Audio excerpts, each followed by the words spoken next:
के खिलाफ ट्रंप अब हार्मुज और मक्का रक्षा समझौते के जरिए हमला करने का प्लान बना रहे हैं। वहीं दूसरी तरफ हार्मुज में तैनात अमेरिकी युद्धपोत अब्राहम लिंकन पर 7 अमेरिकी सैनिकों की मौत का दावा किया जा रहा है। इन खबरों के बीच सबसे बड़ा सवाल यह कि क्या मक्का समझौता पाकिस्तान, तुर्की और सऊदी अरब के बीच सुन्नी नेटो बन चुका है? क्या सुन्नी नेटो मिलकर अब ईरान पर हमला करेंगे? इसीलिए आशंका है कि अगले 48 घंटे ईरान और अमेरिका दोनों पर बहुत भारी हैं, क्योंकि दोनों ने ही दावा कर दिया है कि जंग हम जीत रहे हैं।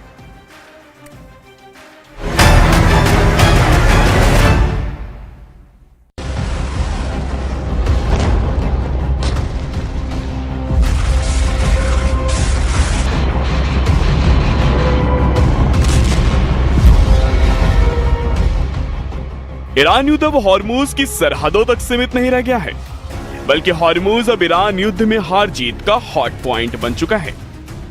पूरा पश्चिमी एशिया इस वक्त युद्ध से पैदा हुए हालात को देखते हुए ईरान के खिलाफ डबल मोर्चा बनाने में जुटा है। पश्चिमी एशिया में मौजूद अमेरिका के 8 मुख्य मिलिट्री बेस ईरान के हमलों और भीषण खतरों के बीच जंग करने को मजबूर हैं। एक तरफ फारस की खाड़ी में अमेरिकी युद्धपोत और ईरानी मिसाइलें आमने सामने हैं, तो दूसरी तरफ वाशिंगटन और तेहरान के बीच बयानों का युद्ध अपने सबसे खतरनाक स्तर पर पहुंच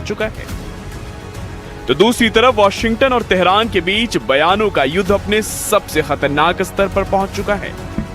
अमेरिकी राष्ट्रपति डोनाल्ड ट्रंप ने सोशल मीडिया पर दावा किया है कि स्ट्रेट ऑफ हॉर्मुज पर अमेरिका का पूर्ण नियंत्रण हो चुका है, लेकिन दूसरी ओर ईरान के सबसे शक्तिशाली सैन्य दस्ते इस्लामिक रेवोल्यूशनरी गार्ड्स कॉर्प्स यानी IRGC के शीर्ष कमांडरों ने यह स्पष्ट कर दिया है कि तेहरान पीछे हटने वाला नहीं है। IRGC का सीधा ऐलान है कि यह युद्ध तब तक चलेगा जब तक डोनाल्ड ट्रंप व्हाइट हाउस से बाहर नहीं हो जाते। इसी बीच मक्का में हुए एक नए और रहस्यमयी सैन्य समझौते ने पूरी दुनिया के रक्षा विशेषज्ञों को हिलाकर रख दिया है। सऊदी अरब, पाकिस्तान और तुर्की ने मिलकर जिस मक्का रक्षा समझौते पर दस्तखत किए हैं, क्या वो ईरान की घेराबंदी के लिए बना एक सुन्नी नाटो है? हम शुरुआत करते हैं हॉर्मुज पर ट्रंप के दावों से, जहां वो स्टील की दीवार बनाने का दावा कर रहे हैं। मामले की शुरुआत होती है फारस की खाड़ी के उस पतले से समुद्री रास्ते से, जहां से दुनिया का 20% कच्चा तेल गुजरता है।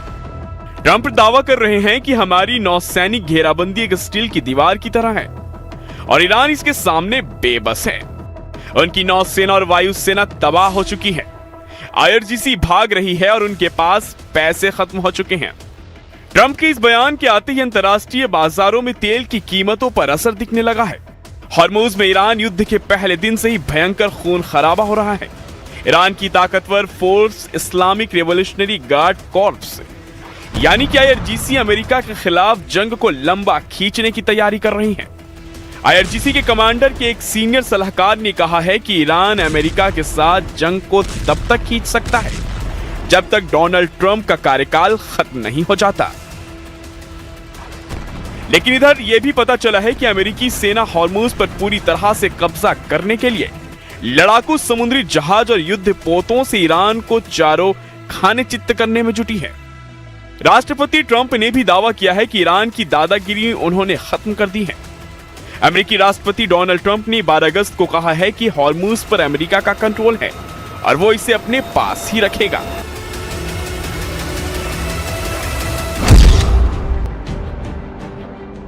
ट्रंप ने ट्रूथ सोशल मीडिया पर पोस्ट शेयर करते हुए लिखा कि हॉर्मुज पर अमेरिका का पूरा कंट्रोल है। मुझे लगता है कि हम इसे अपने पास रखेंगे। हमारी नौसेना की घेराबंदी को हर कोई स्टील की दीवार कह रहा है और ईरान इसके बारे में कुछ नहीं कर सकता। ट्रंप ने अपनी पोस्ट के आखिरी में यह भी लिखा है कि ईरान अब मध्य पूर्व का दादा नहीं रहा,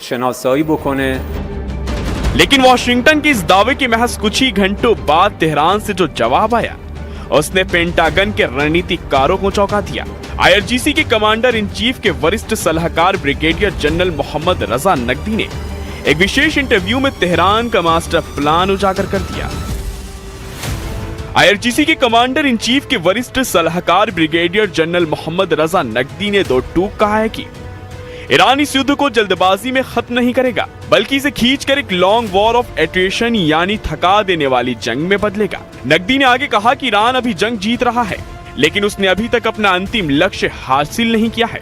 नकवी ने यह भी कहा है कि हमें ऐसा डर पैदा करना होगा कि दुश्मन हम पर हमला करने की हिम्मत भी ना करे।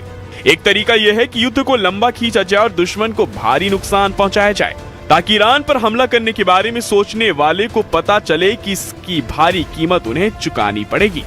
PBS को दिए गए एक इंटरव्यू में ब्रिगेडियर नकवी ने कहा कि एक तरीका यह है कि इस टकराव को तब तक लंबा खींचा जाए जब तक कि अगला राष्ट्रपति कार्यकाल न आ जाए, दुश्मन को धीरे धीरे कमजोर किया जाए, ताकि अगर कोई और ईरान पर हमला करना चाहे तो उसे पता हो कि इसकी कीमत चुकानी पड़ेगी।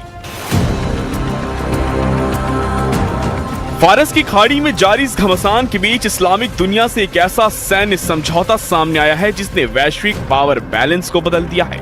7 अगस्त 2026 को समझौते पर साइन हुए और 13 अगस्त को सामने आई इसकी फुल रिपोर्ट। सऊदी अरब, पाकिस्तान और तुर्की ने मिलकर मक्का रक्षा समझौते पर दस्तखत किए हैं। इस समझौते की सबसे सनसनीखेज शर्त नाटो के आर्टिकल 5 जैसी है। समझौते के क्लॉज के अनुसार तीनों में से किसी भी एक देश पर हुआ सशस्त्र हमला तीनों देशों पर हमला माना जाएगा और तीनों मिलकर सैन्य जवाब देंगे। यह समझौता 3 अलग अलग ताकतों का एक खतरनाक कॉम्बिनेशन है। सऊदी अरब, जिसके पास असीमित आर्थिक संसाधन, विशाल पेट्रो डॉलर और आधुनिक पश्चिमी हथियार हैं। तुर्की, जो नाटो का सदस्य है और जिसके पास आधुनिक ड्रोन, बायराक्तार, मिसाइल तकनीक, इलेक्ट्रॉनिक वॉरफेयर और उन्नत एयरोस्पेस उद्योग है।